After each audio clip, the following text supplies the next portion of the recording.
আজকে চিংড়ি মাছ ভর্তা। ভর্তাটা কী করে করেছি বলি। চিংড়ি মাছ ছোটো ছোটো করে কেটে কাঁচা লঙ্কা, রসুন, হলুদ, অল্প নুন দিয়ে সেদ্ধ করেছি। যখন সেদ্ধ হয়ে গেছে জলটা ফেলে দিয়ে এবার ওগুলোকে তুলে নিয়ে এবারে কাঁচা লঙ্কা কুচি, রসুন কুচি, পেঁয়াজ কুচি, লেবু আর সর্ষের তেল দিয়ে এই মাখছি। এই দিয়ে ভাত খেতে যা ট্রিমেন্ডাস ভালো লাগে যে বলার কথা না। ধৈর্য ধরে একবার করে খেয়ে দেখবে। অনেকেই হয়তো জানে, না জানার কারণ নেই, কেননা এটা বহু পুরনো রান্না,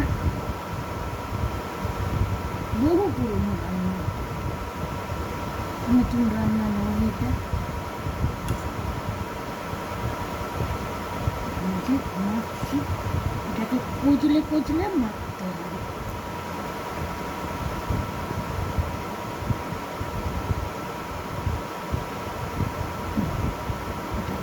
কচলে মাখতে হবে, টুকরো টুকরো করে নিতে হবে, হাত দিয়েই টুকরোটা করতে হবে।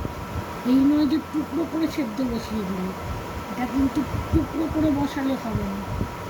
এটা সব সময় করে এবারে হাত দিয়ে দিক থেকে ভেঙে টুকরো টুকরো করে কচলে মাখতে হবে। সেই মাখা দিয়ে গরম ভাত, আহা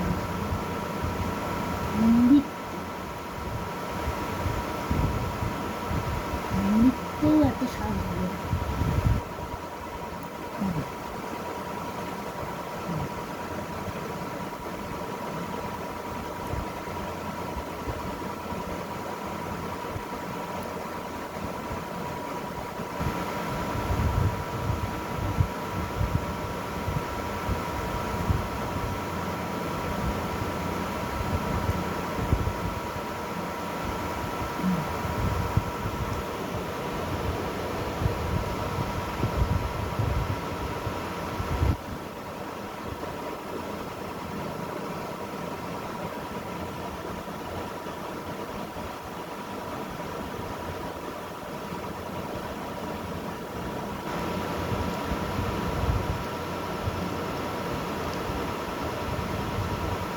পেঁয়াজটা একটু বেশি দিতে হবে,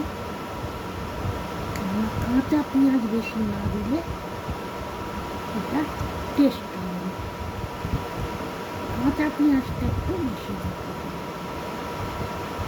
আর চোখের জ্যোতি কমে গেছে, এক একটা খোলা রয়ে গেছে, তখন তাকে মাখতে হচ্ছে, বাঁচতে হচ্ছে।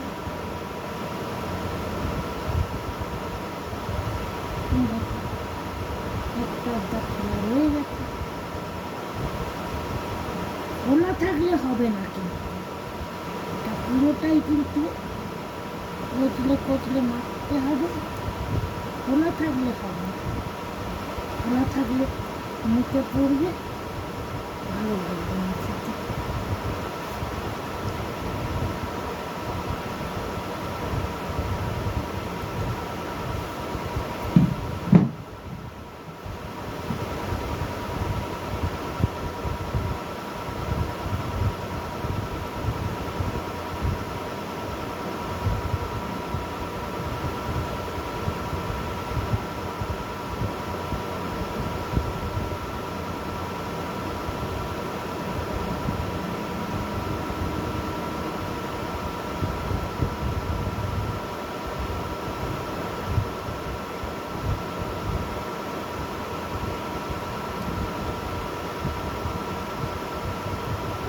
এটা আদতে চট্টগ্রামে খাওয়া, এই রান্নাটা চট্টগ্রামে আমি শিখেছিলাম।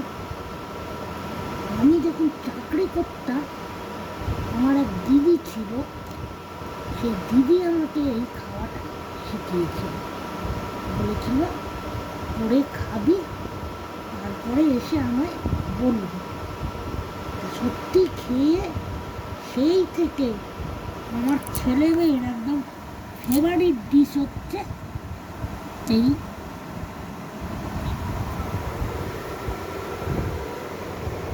চিংড়ি মাখা। চিংড়ি মাখা ওদের একদম সব থেকে প্রিয় খাবার।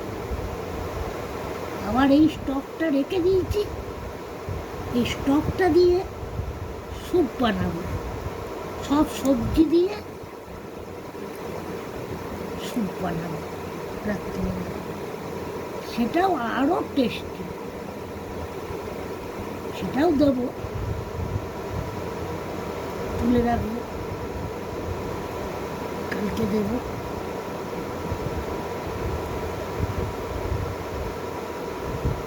এটা যত কচলে মাখবে, পেঁয়াজের রস, কাঁচা লঙ্কার রস, রসুনের রস সব এর মধ্যে ঢুকে যাবে। এবার ঢুকে যত যাবে তত আপনার টেস্ট লাগবে। হলো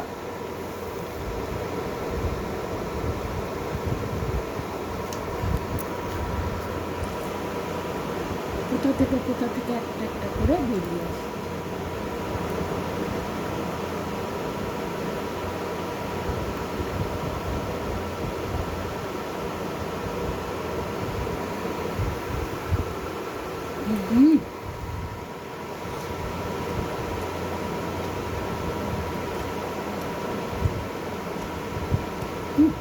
নে নে নে নে আগে দুগাল খাও, তো এটা অফ করি তারপর করো।